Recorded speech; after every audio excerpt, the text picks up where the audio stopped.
Aujourd'hui, l'équipe Cover a pris une place très importante dans le secteur du sans-abrisme bruxellois en termes de réponses apportées aux questions liées au social et à la santé. Je vais prendre 3 exemples. Le premier, c'est en termes de veille sanitaire. Donc, nous organisons Bruxelles et Cover toutes les 6 semaines une réunion de concertation de veille sanitaire liée au sans-abrisme qui réunit l'ensemble des acteurs concernés par les questions de santé dans le secteur du sans-abrisme.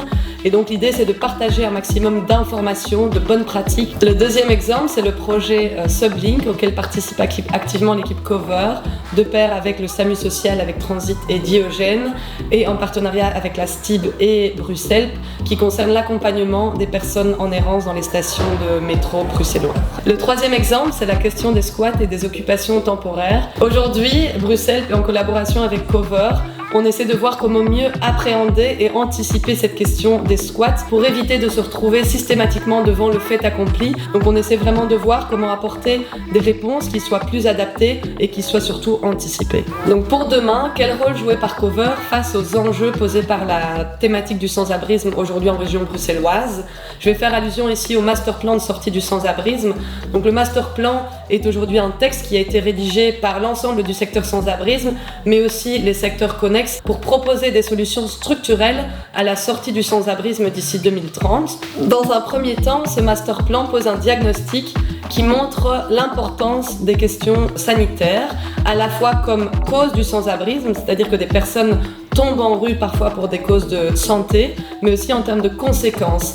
Plus la durée de séjour en rue est grande, plus la santé physique et mentale des personnes se détériore.